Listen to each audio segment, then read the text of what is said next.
in the middle of my own sort of anxiety and depression and panic attacks and wrestled with addiction, how can I build a life that actually counts for something? How can I make a contribution to humanity? My dad abandoned me when I was a child, never knew him. He, really quite sad. He ended up dying in an apartment all by himself. He drunk himself to death, and he'd been there for 3 days before anybody found him. I didn't even know that he died until about 18 months after, because we never had any relationship. And I think to myself, there was probably seeds of greatness in him, just like there's seeds of greatness in every one of us. But if you don't give yourself a chance, right, to find that confidence, if you don't give yourself a chance to learn what it takes to flourish, then you may end up languishing. And that can look like horrible mental health. And that can look like not getting that business or that dream off the ground. What our heart and our passion is to do everything we can to help and support you to flourish.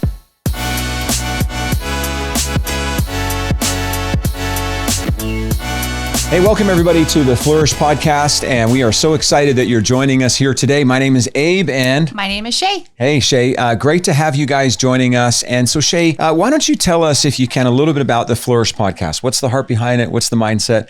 Where are we going? Well, simply put, flourishing is all about flourishing in all areas of our life, thriving in our wellness, in our business, in our mental health. And so, we're going to be bringing on people who are flourishing in certain areas and picking their brains and just getting to know what has brought them to where they are now. So, yeah, that's awesome. We did a workshop yesterday, and it was a group of people who work in a business that is a well-known type of business. Actually, they're in the home building industry here in Calgary.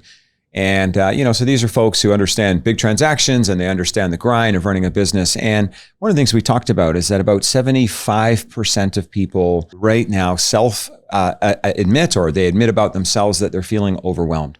And then, of course, when you get overwhelmed, what you can do if you don't have an effective toolkit is you can start to medicate. And a lot of the things that people were saying in this survey that had been done, it was like a YouGov survey or something like that. And they said that, we medicate with maybe we eat too much or we eat too little. Maybe we medicate with substance abuse. Maybe we medicate with alcohol.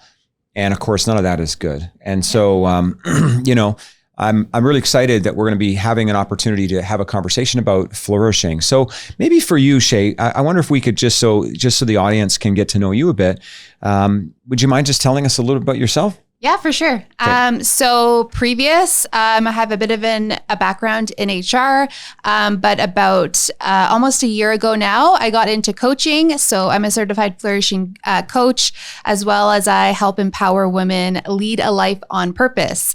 And I also work with Abe pretty closely and help facilitate some of his courses. So that's awesome. And so I love the idea of helping women lead a life on purpose. And what does that mean in practice? And how would you differentiate that from maybe somebody who wouldn't be living a life of purpose? I would say lack of direction, lack of knowing what to focus on.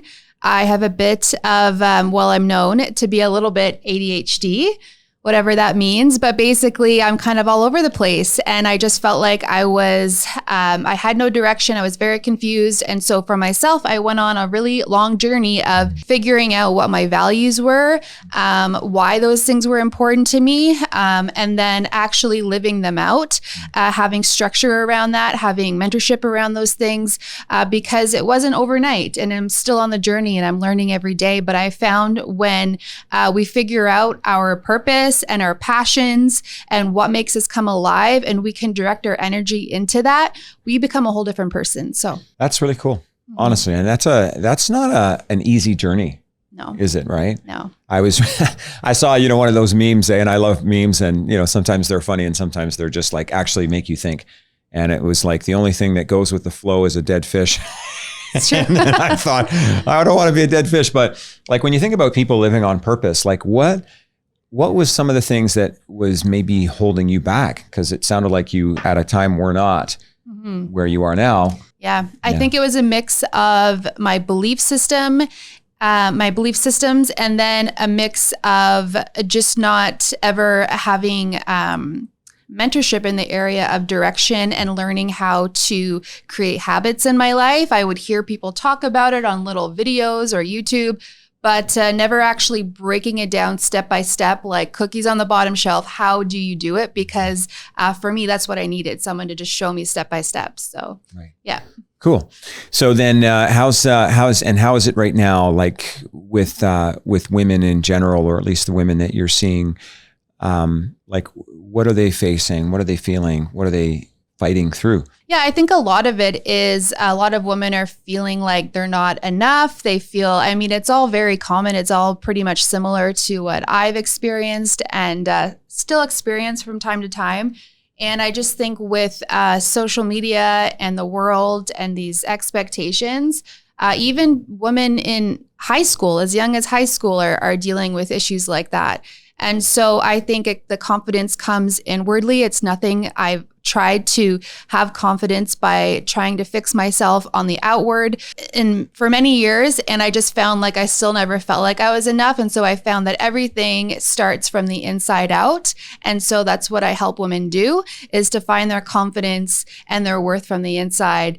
And then that will manifest on the outside naturally. So that's cool. Love that. Mm-hmm. And one more question for you. I mean, probably lots more, but what happens, by the way, you are enough. So it's always good to just remember that. You too. But what happens for a person when they really believe that, like when it's like heart and soul, I am enough. What do you think? And I'm assuming you can answer for women, but maybe just for people in general, however you want to take it. Yeah, I think there's faith in action. So I think there's actual steps that you can see that they're taking to move their life forward, to stand on their convictions and their beliefs. And they're not wavering like I was for so many years. Like they know what they stand on and they stay true to that. So very cool. That's awesome. Well, our hope here in the Flourishing Podcast is to really focus on what it takes to build a life of flourishing. And it's not just your life, but also your relationships, your business, maybe your roles of leadership. It could be about just flourishing in your self-concept and flourishing in your self-confidence, and then trying to think about that kind of a life, what it can do for you. Now, for a little bit about my background, just so that you guys have a little understanding of where we're coming from. I think for most of my life, I've wrestled with mental health issues. And of course, in career, I've been really, really blessed to do all kinds of things, from the for-profit world to the nonprofit world to working in poverty and mental health and homelessness and addiction, to working actually in the church world, to now being a multi-business entrepreneur with my wife. And if nothing else, that has given me perspective, talking about a little ADD and ADHD and trying to think about, in the middle of my own sort of anxiety and depression and panic attacks and wrestles with addiction, how can I build a life that actually counts for something, right? How can I make a contribution to humanity? My dad abandoned me when I was a child, never knew him. And he, really quite sad. He ended up dying in an apartment all by himself. He drunk himself to death, and he'd been there for 3 days before anybody found him. I didn't even know that he died until about 18 months after, because we never had any relationship. And I think to myself, there was probably seeds of greatness in him, just like there's seeds of greatness in every one of us. But if you don't give yourself a chance, right, to find that confidence, if you don't give yourself a chance to learn what it takes to flourish, then you may end up languishing. And that can look like horrible mental health. And that can look like being a jerk to your wife and kids. And that can look like not getting that business or that dream off the ground. It can look like not writing that book. It can look like you fill in the blanks. But what our heart and our passion is to do everything we can to help and support you to flourish. Awesome. I love that. Yeah. So, we are also a part of a company. It's a worldwide company. It's called Certified Flourishing Coaching. You can check it out, certifiedflourishingcoach.com. The reason I mention that is when we launched this whole sort of flourishing mindset and methodology and process, it wasn't just, our thinking around it. We actually spent a lot of time researching and studying and trying to understand flourishing. And what's so great as a concept is that flourishing has a really solid evidence basis in both research and clinical practice. We collaborated with a wonderful psychologist by the name of Dr. Wayne Hammond, and he's actually going to be one of our podcast guests in a later episode. And he helped us to understand the science of flourishing. So, when you hear that term, science of flourishing, it sounds like all like, uppity, but what does that actually mean to you?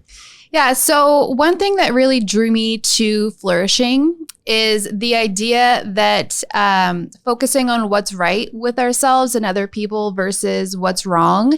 Because if you're anything like me, I think we're all pretty similar in this area, is that we beat ourselves up so easily. So I think we already know what's wrong with us.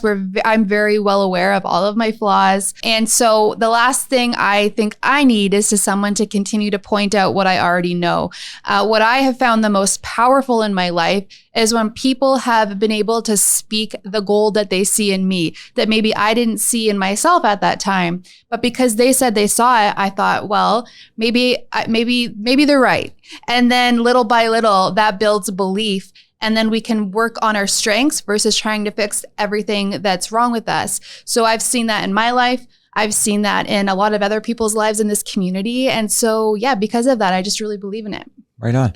Yeah. And, it's interesting because, for so many years, the fields of psychology and psychiatry were really focused on like a disease model. And it was like, okay, there's a bunch of stuff wrong with you. Like you could say ADHD, you could say, well, I have chronic depression, or I have, chronic anxiety, or perhaps I have some kind of psychosis. And we 100% want to be empathetic to those things. We 100% want to understand that, yeah, a lot of us wrestle with things that we don't completely understand. But what I love about flourishing is it's this idea that you are not your diagnosis, right? In other words, you're not what's wrong with you, right? That's not who you are. What you are is all of the things, not just the bad things. And so the bad things, of course, the harmful things, the things that hurt us, of course, we want to work on. Why? Because our desire is to thrive. But if we're fixated on all the things that are wrong about us, it's only going to lead us into this cycle and this trap. And I think right now, like with the pressure that people feel, like one of the interesting things about the research that I shared with this group yesterday was that younger people, and they sort of said that in that survey happened to be like people who were 40 and under, were far more stressed than people who were 60 and over. And it's really weird for me to hear that, because when I was growing up, it was the opposite. Everybody was talking about all the mental health issues among the seniors, and we got to help the seniors. We got to take care of the seniors. And now it's like that whole dynamic is flipped, and that really breaks my heart. So what do you think is going on there? I think a lot of different things. I think for myself growing up, when I was in middle school, high school, it was a lot different than what the world is right now. And I know there's, everyone has a phone. I did not have a phone in high school. And there's online bullying. There is a lot of comparison. There is isolation. There was the pandemic that people are still trying to get over, that scarred a lot of younger people. And so, yeah, there's just a lot of variables at play. Yeah. And it's actually crazy because you raise a good point. Like I was thinking when I went to school, there was a guy who attacked me once in the hall, and it was a kind of a crazy situation. And he was like the school, cool guy. And for some reason, I don't know what happened, but some girl who liked him ended up starting to like me. And so he thought the way to handle that would be to attack me in the hall one day. And it's funny because I had compared myself to him all the time, thinking about like, oh, how good looking he was and how much I sucked and how great an athlete he was and how bad I sucked. But really, I only had that one dude to compare myself to, right? Whereas today, like you think about young people and they literally have the chance at their fingertips to compare themselves to 8 other billion people on the planet. Yeah. So for women, it's like, well, it's not just I'm competing against that gal in my classroom who might be a little bit of a snob, but I'm competing against every other beautiful woman or talented person, and guys, it's the same. I mean, there's no doubt that both men and women right now, mental health is a super, super concern. Yep. And so, how does a mindset of flourishing help with that thing? Well, I'm just putting her on the spot. Yeah. Just the expertise is coming out. She opens up her mouth and it flows like a river. Yeah. Well, I think, thank you. Well, I think flourishing in general, it's helped my mental health, because I think whether you are in high school or you're in your 30s, like myself, whatever the case is, it still applies to anybody. And so I would think to get this mindset into the minds of younger people could totally transform the world. So I think, just being able to focus on what's right about you, not what's wrong, instead of picking ourselves apart, instead of letting other people's words affect us, that we can, not that they won't, because of course we're human, but that we could have, develop a mindset of, okay, getting up every day, looking at yourself in the mirror. It doesn't even have to be appearance. It can just be, you know what, I love this, and this about me. And it's not this like whole, like, you know, vanity thing, but it's truly like appreciating who you are versus like just not liking yourself. So yeah. Right on. So, hope that gives you a little bit of a taste of what we're going to be doing over the next bunch of episodes. We will definitely be having different guests who will come on at times and help us to unpack the idea of flourishing. And again, it's not just in one area, it's in your life, in your business, in your relationships, in kind of everything. But at times it'll also be Shay or myself just having some conversation about this, because I can say, knowing Shay the way I do and knowing myself the way I do, we care about these issues deeply. And it's not just a desire to make a statement or, whatever, but it's actually to help you and to engage with you. And so you can always reach out to us. We have a great online course that's entirely free. It's called Failure to Flourishing, and you can go to flourishinginlife.com and you can download it for free. But would you do me a big favor and subscribe to this podcast, and make sure you turn on the all notifications bell so that every time we post an episode, you have an opportunity to watch it and to listen to it. We sure would love to take this journey on flourishing with you. And of course, together, we're going to be able to thrive. So, hey, any final thoughts? I think that's it. I think we covered it all. Okay, I think we covered it all. Well, hey, cut. Thanks so much for tuning into our first episode, everybody. Take care. We'll see you next time.